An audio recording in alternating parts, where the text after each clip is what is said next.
5 días. En 5 días, 3 células completas del cartel de Sinaloa fueron desmanteladas en un solo estado de la República, Chiapas. Y entre los detenidos hay un hombre al que le dicen el Chapo. Pero eso no es lo que los debería estar preocupando ahora mismo. Lo que debería quitarles el sueño es otra cosa. Entre los capturados había exmiembros de la Mara Salvatrucha y exintegrantes del Tren de Aragua, venezolanos, salvadoreños y sinaloenses operando juntos bajo una misma bandera criminal en territorio mexicano. Eso no es narcotráfico convencional, eso es la globalización del crimen organizado instalada en la frontera sur de México, y todavía hay más. Una avioneta clandestina interceptada con más de media tonelada de cocaína, 534 paquetes, cada uno de 1 kilo, y 2 camionetas esperando en el punto de aterrizaje con los motores encendidos para llevarse la carga. Todo esto ocurrió en febrero de 2026, y si lo que acaban de escuchar ya les parece suficiente, les pido que se queden, porque lo que voy a contarles a partir de ahora va a cambiar la manera en que entienden lo que está pasando en el sur de México. Necesito que entiendan algo primero. Chiapas no es un estado con problema de narcotráfico. Chiapas es un estado en guerra. Una guerra que la mayoría de los mexicanos prefieren no ver porque no ocurre en Sinaloa, ni en Tamaulipas, ni en Jalisco. Ocurre en el rincón más alejado de la República, en la frontera con Guatemala, donde 6 carteles y 2 pandillas internacionales operan simultáneamente disputándose el control de las rutas de tráfico de drogas y de personas. El cartel de Sinaloa dominó esta zona durante más de una década. Cobraban cuota de hasta $100 por migrante que cruzaba, construyeron pistas clandestinas para avionetas de cocaína, levantaron búnkers con muros blindados y pasadizos secretos, instalaron redes de halcones que vigilaban cada movimiento de las Fuerzas Armadas, y la población aprendió a vivir en silencio. Tapachula, la ciudad más importante de la frontera sur, fue clasificada como la ciudad más insegura de todo México. 15,000 personas han sido desplazadas por la violencia en Chiapas. En un solo enfrentamiento en frontera Comalapa, 4,000 civiles tuvieron que abandonar sus casas en una sola noche. Niños, ancianos, familias enteras cargando lo que podían en la oscuridad, mientras las ráfagas sonaban a sus espaldas. Y en medio de este desastre, en diciembre de 2025, Omar García Harfuch creó algo que nadie esperaba: la Fuerza de Reacción Inmediata PACAL. 500 elementos con entrenamiento de operaciones especiales, armamento de alto calibre y vehículos blindados. El nombre viene del guerrero maya, y la intención era clara: convertir a Chiapas en laboratorio de una nueva estrategia de seguridad que combinara monitoreo aéreo permanente, patrullajes preventivos constantes y procesamiento acelerado de denuncias ciudadanas. La PACAL tenía 3 meses de existencia cuando le tocó enfrentar lo que les voy a describir ahora. 3 meses. Y lo que encontraron en esos 5 días de febrero reveló que la infraestructura criminal del cartel de Sinaloa en Chiapas era mucho más profunda, mucho más sofisticada y mucho más internacional de lo que cualquier analista había anticipado. Vamos a reconstruir esto como se lo contaron a mí, cronológicamente, minuto a minuto donde fue posible, empezando por lo que pasó semanas antes de que el nombre El Chapo apareciera en los reportes. A principios de febrero, elementos de la Secretaría de Seguridad del Pueblo de Chiapas ejecutaron un operativo en la región Mezcalapa-Ocuilapa, en las localidades de Ocuilapa y El Carrizal. La información que tenían era limitada: reportes de actividad sospechosa en un inmueble de la zona, vehículos entrando y saliendo a horas irregulares, personas que nadie conoce apareciendo y desapareciendo. Los clásicos indicios que en cualquier otro país generarían una investigación inmediata, pero que en México, en zonas controladas por el narco, significan que todos saben y nadie dice nada. Lo que encontraron cuando entraron no era una casa de seguridad común, era un búnker. Un inmueble que por fuera parecía una propiedad rural cualquiera, pero por dentro estaba fortificado como instalación militar. Puertas blindadas en múltiples puntos de acceso, no puertas reforzadas, puertas blindadas, de las que resisten impactos de calibre alto, y pasadizos secretos, corredores ocultos que conectaban distintas áreas del inmueble, diseñados para que los ocupantes pudieran moverse sin ser detectados o escapar si las fuerzas de seguridad entraban por un punto. Había posiciones de vigilancia estratégicas con líneas de visión hacia todas las aproximaciones posibles. Si alguien se acercaba por cualquier dirección, los de adentro lo sabían antes de que llegara a 100 metros y posiciones de ataque preparadas. A puntos desde donde un defensor podía disparar contra invasores desde posición protegida, con cobertura y ángulo de fuego calculados. Esto no lo construye un albañil, esto lo diseñó alguien con entrenamiento militar o experiencia en fortificaciones. Adentro encontraron un sistema de videovigilancia con cámaras monitoreando todos los accesos, documentación de esquemas de extorsión contra comerciantes y rancheros de la zona, y lo más perturbador, evidencia de que personas secuestradas habían sido mantenidas ahí. Un ranchero de la zona, que me contactó a través de un activista local bajo estricto anonimato, me dijo algo que no puedo olvidar. Todo el pueblo sabía que ahí pasaban cosas. Se escuchaban gritos a veces, de noche, y carros entraban y salían a cualquier hora. Pero nadie dice nada. El que habla, desaparece. Y yo tenía un vecino que se quejó una vez. Nunca lo volvimos a ver. Ese búnker operó durante años, con gritos saliendo de sus paredes de noche, y las autoridades locales no hicieron nada. 4 personas fueron detenidas, incluyendo a quien fue identificado como el brazo operativo del líder criminal de la región. Se asegura un arma larga y un vehículo robado. En operaciones complementarias durante la misma semana, se localizaron 4 armas largas adicionales y otro vehículo con reporte de robo. Pero mientras desmantelaban el búnker en Mezcalapa, otra operación se desarrollaba en la comunidad de Joaquín Miguel Gutiérrez, municipio de Villaflores. Ahí, un operativo coordinado entre la Fuerza Pacal, la Guardia Nacional, Sedena y la FGR asegura un arsenal que por sí solo cuenta una historia. 3 fusiles AK-47 calibre 7.62 por 39. 2 fusiles Colt R-15 calibre .223, 2 rifles calibre .22 y un rifle calibre .308. Ese último detalle es importante. Un .308 es calibre de precisión. Es un arma de francotirador. No la usa un halcón ni un pistolero de bajo nivel. La usa alguien entrenado para matar desde distancia. 1324 cartuchos, calibre 7,62. 42 cargadores para rifles, 7 chalecos balísticos, 21 paquetes de marihuana, un Chevrolet Trax 2014 con reporte de robo, una Van Ford E150 blanca, un Jeep Mojave negro, 2 motocicletas Italia sin placas. Nadie fue detenido. Quien sea que operaba ese punto de acopio, escucho que venían y desapareció, pero el arsenal quedó. Y ese arsenal le dice al que sabe leer las señales que ahí había una célula de combate del cartel de Sinaloa con capacidad de enfrentar a cualquier fuerza de seguridad del estado. Un elemento de la Fuerza Pacal, 22 años de edad, 4 meses en la unidad, me compartió algo que vale la pena repetir aquí. Me dijo esto bajo condición de anonimato absoluto, a través de un intermediario que ambos conocemos. Nosotros ganamos 12,500 pesos al mes. Los sicarios del cartel ganan 5 o 10 veces eso y van armados igual o mejor que nosotros. Cuando llegas a un punto de aseguramiento y ves 7 chalecos balísticos y un rifle de precisión, sabes que estabas a una hora de encontrarte con algo mucho peor que un decomiso. Y luego vino el 18 de febrero. Y los sistemas de monitoreo aéreo permanente que Harfuch había instalado como parte de la nueva estrategia detectaron algo en el espacio aéreo al sureste de Tapachula. Una aeronave sin plan de vuelo, sin autorización para transitar el espacio aéreo mexicano, sin matrícula visible en los radares civiles. Los protocolos de seguridad se activaron de inmediato. La aeronave fue rastreada en tiempo real mientras cruzaba el espacio aéreo de Chiapas y se dirigía hacia Oaxaca.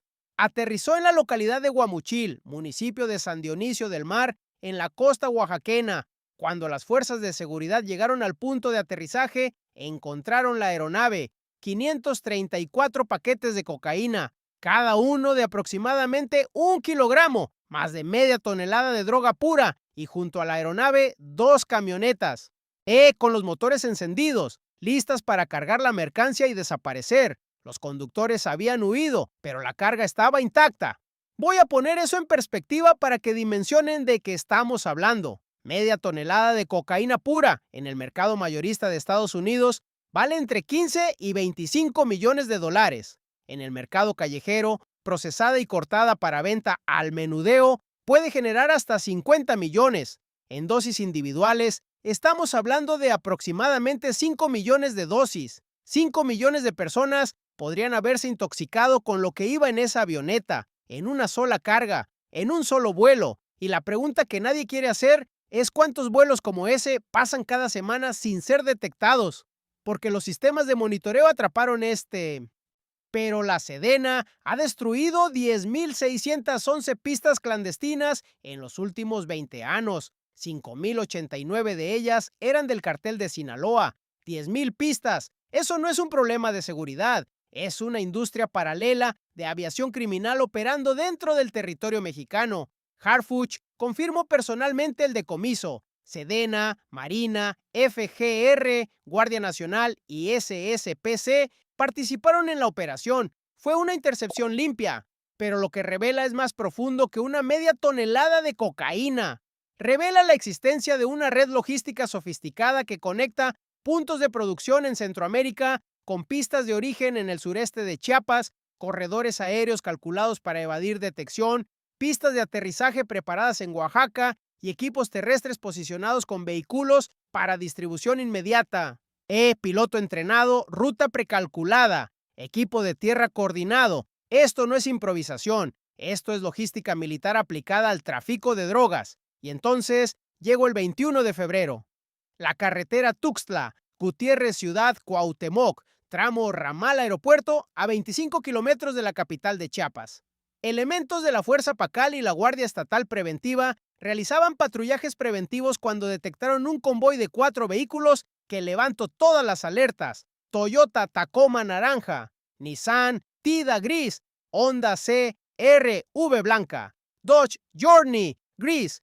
4 vehículos moviéndose juntos no es familia de paseo. Eso lo sabe cualquier elemento con 2 semanas de entrenamiento. La detención fue inmediata y lo que encontraron adentro de esos vehículos cambió la dimensión de todo lo que había pasado en las semanas anteriores. Esos 6 hombres, 5 de ellos originarios de Navolato, Sinaloa. Navolato, la tierra del cartel, el municipio donde nacieron generaciones enteras de operadores del narcotráfico. Joel N., alias El Chapo, Isaac N., alias El Diablo, Noé N., David N., Daniel N. y Richard N., originario de Tuxtla Gutiérrez, el único chiapaneco del grupo, probablemente el guía local. Los 6 declararon ante la Fiscalía Estatal que pertenecían al cartel de Sinaloa, sin rodeos, sin pretextos. Lo dijeron directamente. Dentro de los vehículos, 3 fusiles calibre 7,62 por 39 milímetros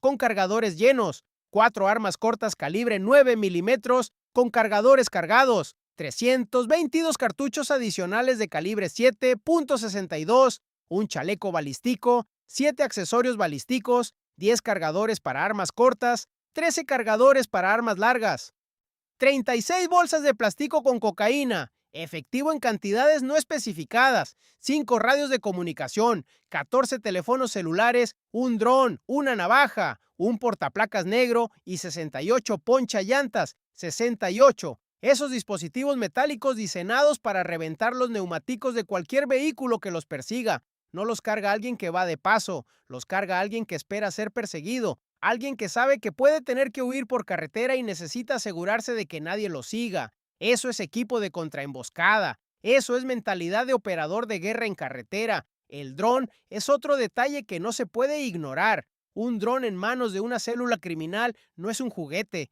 es un instrumento de reconocimiento aéreo táctico. Con un dron puedes monitorear la posición de patrullas, detectar retenes antes de llegar a ellos, vigilar puntos de intercepción y coordinar movimientos de convoy.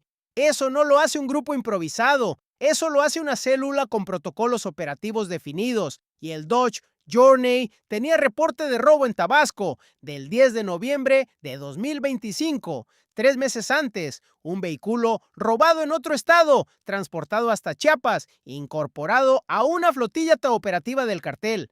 Eso habla de una cadena de suministro de vehículos que opera entre estados, robando unidades donde no serán buscadas y desplegándolas donde se necesitan. Entonces, vamos a detenernos un momento, porque lo que acabo de describir ya es grave. un búnker con pasadizos secretos, un arsenal de guerra en Villaflores, media tonelada de cocaína en una avioneta, una célula armada con equipo de contraemboscada liderada por alguien al que le dicen el Chapo.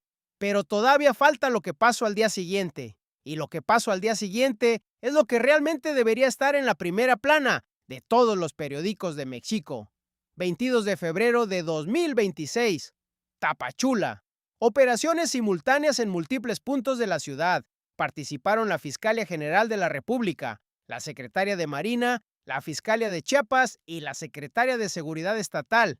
Omar García Harfuch anunció personalmente la operación en coordinación con el gobernador Eduardo Ramírez Aguilar. Y los resultados son esto: 15 personas detenidas, 7 extranjeros y 8 mexicanos, un menor de edad cuya identidad quedó reservada, y entre los detenidos, un hombre identificado como Iván S.L., mexicano, es presuntamente responsable de las operaciones financieras de la organización, el hombre que movía el dinero, el que lavaba las ganancias, el que conectaba la violencia de la calle con el sistema bancario. Pero esperen, porque la composición de esa célula es lo que verdaderamente congela la sangre. 3 exmiembros de la Mara Salvatrucha, la MS-13, una de las pandillas más violentas del hemisferio occidental, nacida en Los Ángeles y exportada a Centroamérica, famosa por sus rituales de iniciación que incluyen asesinato y por su disciplina interna basada en el terror, y 2 exintegrantes del Tren de Aragua, la organización criminal venezolana que se ha expandido por toda Latinoamérica como Metastasis, operando en Colombia, Perú, Chile, Ecuador y ahora México. Venezolanos, salvadoreños y mexicanos, 3 nacionalidades, y 3 tradiciones criminales, operando juntos en Tapachula, bajo la bandera del cartel de Sinaloa. Esto es lo que un analista de seguridad que me contactó bajo anonimato absoluto me dijo cuando le presenté estos datos. Lo que encontraron en Tapachula no es un grupo local, es una célula multinacional profesional. Cuando ves XM, S13 y Extren de Aragua trabajando juntos bajo la bandera de Sinaloa, estás viendo la globalización del narcotráfico. Esto es un ejército privado con franquicias internacionales. Y tiene razón, porque lo que estamos viendo no es reclutamiento desesperado de mano de obra barata, es integración estratégica de habilidades criminales especializadas. La MS-13 aporta experiencia en control territorial urbano, intimidación sistemática y ejecuciones de alto impacto. El Tren de Aragua aporta experiencia en extorsión industrializada, secuestro express y manejo de redes de tráfico humano. Y el Cartel de Sinaloa aporta la marca, la logística y el acceso al mercado norteamericano. Es una alianza diseñada para maximizar eficiencia criminal. Hubo intercambio de disparos durante la operación. Los detenidos no se rindieron pacíficamente en todos los puntos, pero según los reportes oficiales, no hubo heridos entre civiles ni entre fuerzas de seguridad. Se aseguraron 15 armas largas, incluyendo AK-47, los famosos cuernos de chivo, y fusiles de asalto AR-15, aproximadamente 40 cargadores, cerca de 1,000 cartuchos de diversos calibres, 9 vehículos, Jeep Rubicon, Ford Expedition, Volkswagen Tiguan, Toyota Camry, un taxi y otros 4, una motocicleta, y droga en cantidades que aún estaban siendo procesadas al momento de la conferencia. Ahora quiero que sumen todo lo que he descrito hasta aquí. Sumemos los números de todos los operativos de febrero en Chiapas. Más de 25 detenidos, 31 armas de fuego aseguradas, 2,673 cartuchos, 8 chalecos balísticos, 65 cargadores, 22 vehículos, una aeronave clandestina con media tonelada de cocaína, un búnker con pasadizos secretos desmantelado, un dron de reconocimiento, 68 dispositivos ponchallantas, 5 radios de comunicación, 14 celulares y un sistema de videovigilancia criminal. Eso no es un operativo, es el desmantelamiento de una infraestructura criminal de nivel industrial. Y todo eso estaba operando en un solo estado de la República, Chiapas. El estado que casi nadie menciona cuando habla de la guerra contra el narco. Una mujer en Tapachula, dueña de una tienda de conveniencia, 48 años, madre de 3 hijos, me contactó anónimamente después de ver las imágenes de las detenciones en las noticias. Me dijo, aquí uno ya no sale después de las 6. Los muchachos con sus camionetas pasan cobrándole a todo mundo. Si no pagas te desaparecen. Mis hijos ya no van a la escuela de noche. Y ahora me dicen que entre esos hombres había venezolanos y mareros, o sea que ahora nos traen criminales de otros países para controlarnos. Y en esa frase está concentrado todo el terror cotidiano de Tapachula, la normalización de la extorsión, la paralización social, el miedo que se convierte en rutina, y ahora la revelación de que los opresores no son solo mexicanos, sino un consorcio internacional del crimen. Piensen lo que significa para alguien como esa mujer descubrir que las personas que le cobran piso, que amenazan a sus hijos, que controlan quién entra y quién sale de su colonia, incluyen exmiembros de pandillas extranjeras importadas específicamente para aterrorizar su comunidad. No es solo miedo, es la sensación de que el problema se hizo más grande, más incontrolable, más ajeno a cualquier solución que ella pueda imaginar. Y hay otra dimensión de esta historia que me ha quitado el sueño. Una mujer hondurena de 34 años, que contacto a este narrador a través de una organización de derechos humanos en Tapachula, me contó algo que necesitan escuchar. Su hijo, de 19 años, desapareció en la ruta migratoria que pasa por Tapachula. Hace 3 meses que no sabe nada de él. Le dijo, mi hijo me dijo que iba a cruzar por Tapachula porque le dijeron que era seguro. Hace 3 meses que no sé nada de él. Una señora que pasó por ahí me dijo que vio cómo les quitaban los teléfonos y les decían que trabajaran para ellos o no pasaban. Mi hijo no es criminal. Mi hijo quería llegar a Houston a trabajar. Leen eso otra vez. Les quitaban los teléfonos y les decían que trabajaran para ellos o no pasaban. Eso es reclutamiento forzado. El cartel de Sinaloa, a través de sus células multinacionales en Tapachula, no solo trafica drogas y cobra extorsión, recluta a la fuerza a migrantes centroamericanos que no tienen otra opción, y los nombres de esos jóvenes nunca aparecen en ningún decomiso, no aparecen en ninguna conferencia de prensa, no aparecen en ningún reporte de Harfug, simplemente desaparecen. Ahora hagamos la pregunta que nadie quiere hacer, porque los números están ahí y no mienten, pero la historia detrás de los números es más compleja de lo que cualquier conferencia de prensa puede capturar.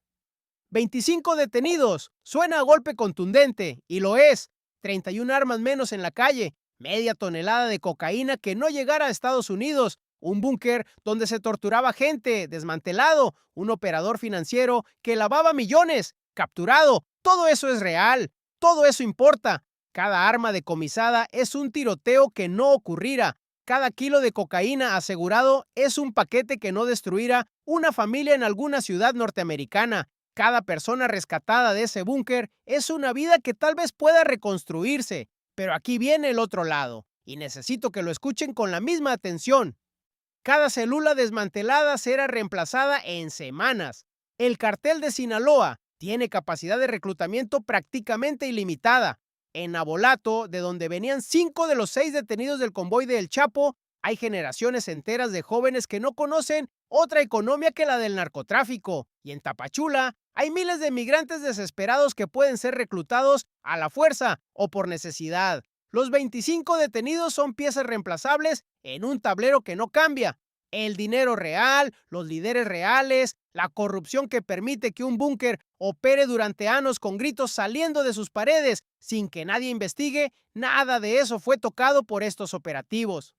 El búnker de Mezcalapa. Piensen en eso. Ese inmueble funcionó durante años, con puertas blindadas, pasadizos secretos, ese sistema de vigilancia y personas secuestradas adentro, y todo el pueblo lo sabía. El ranchero me lo dijo, se escuchaban gritos de noche. Entonces, la pregunta es dónde estaban las autoridades municipales, dónde estaba la policía local, quien recibía dinero para no ver, porque un búnker de ese nivel no se construye en una semana. Se necesitan meses de obra, materiales especializados, ingenieros o constructores con experiencia en fortificación, camionetas entrando y saliendo cargadas de concreto, acero, equipo electrónico, y nadie reportó nada. O si reportaron, nadie actuó. Y hay algo más que me preocupa profundamente como alguien que ha cubierto la seguridad en la frontera sur durante años. Cada golpe al cartel de Sinaloa en Chiapas abre espacio para que el cartel Jalisco Nueva Generación avance. Si el CJNG ha estado presionando agresivamente desde 2021 para arrebatarle al Sinaloa el control de las rutas de tráfico en la frontera con Guatemala. Cuando desmantelamos células del Sinaloa, Debilitamos su capacidad de defender territorio y el CJNG no espera invitación. Se mueve el mismo día. Lo hemos visto en frontera Comalapa, lo hemos visto en la selva Lacandona, lo hemos visto en cada punto donde el Sinaloa ha perdido presencia. El CJNG llega, impone su control y la violencia se intensifica porque el nuevo grupo necesita demostrar que manda. Entonces, la victoria táctica se convierte en potencial derrota estratégica, no porque los operativos estén mal ejecutados, están bien ejecutados. La PACAL actuó con precisión, Harfuch coordinó de manera efectiva, no hubo bajas civiles, se aseguraron arsenales, cocaína, vehículos y se capturó a operadores clave. Pero la estructura que produce el problema sigue intacta. La cocaína que iba en esa avioneta tenía destino: Estados Unidos. La demanda norteamericana de drogas es el motor que financia toda esta infraestructura criminal. Sin demanda no hay negocio, sin negocio no hay carteles.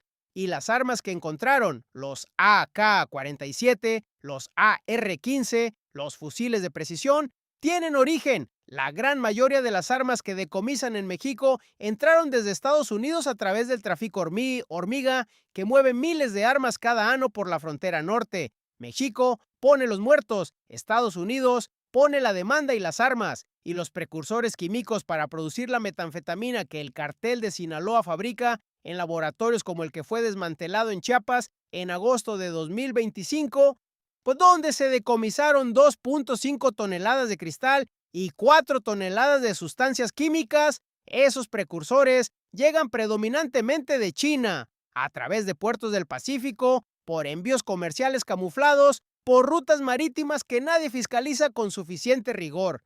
China pone los químicos, Estados Unidos pone la demanda, México pone los muertos, los desplazados, las madres buscando hijos, los rancheros que escuchan gritos de noche y no pueden hablar.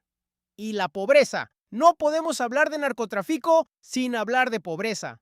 Los 5 operadores de Nabolato que viajaron hasta Chiapas no nacieron queriendo ser sicarios, nacieron en un municipio donde la economía legal no ofrece futuro, donde el salario mínimo no compite con lo que el cartel paga, donde crecer rodeado de narcocultura normaliza la violencia como forma de vida.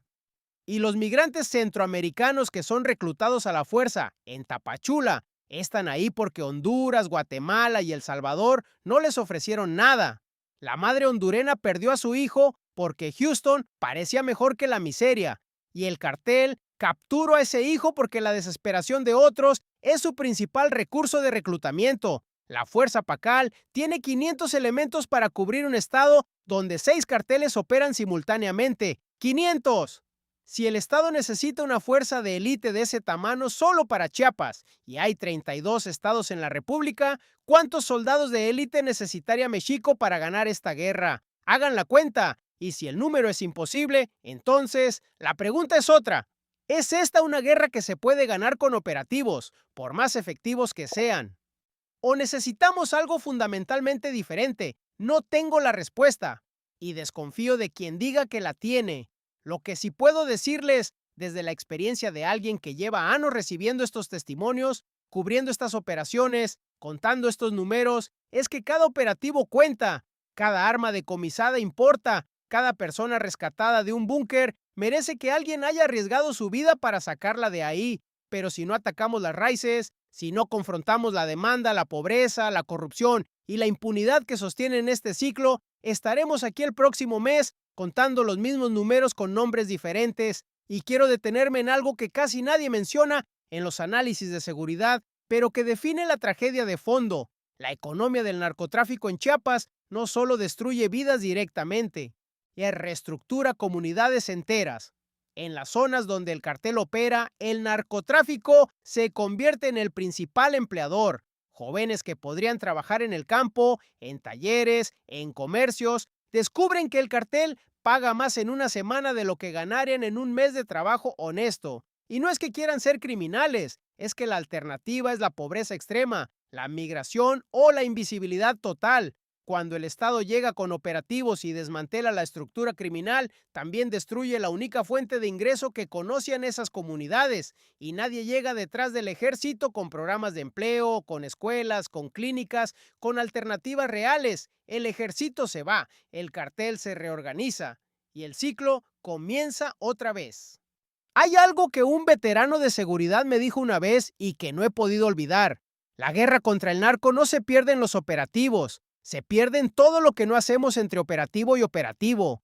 Y esa frase resume exactamente lo que está pasando en Chiapas. Quiero hacerles unas preguntas directas antes de cerrar, y me gustaría que las respondieran en los comentarios. ¿Creen que la Fuerza Pacal con 500 elementos puede cambiar la situación en un estado donde operan 6 carteles? Si el cartel de Sinaloa pierde territorio en Chiapas, ¿creen que el CJNG será menos violento con la población? Y la pregunta más incómoda de todas, ¿cuánta responsabilidad tiene Estados Unidos como principal consumidor de drogas del mundo en la violencia que destruye Chiapas?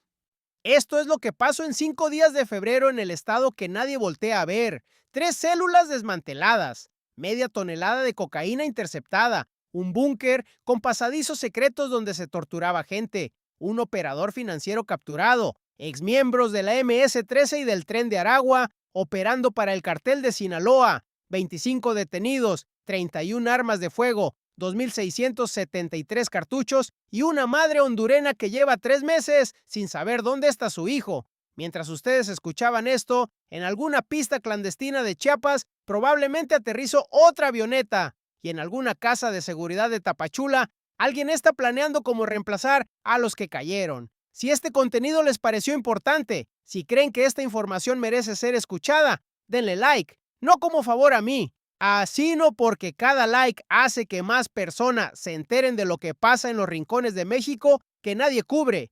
Suscríbanse y activen la campana porque mañana voy a traerles algo que todavía no se ha publicado en ningún medio. Fuentes cercanas a inteligencia militar me están revelando detalles sobre la ruta aérea completa que conectaba Chiapas con centros de producción de cocaína en Centroamérica.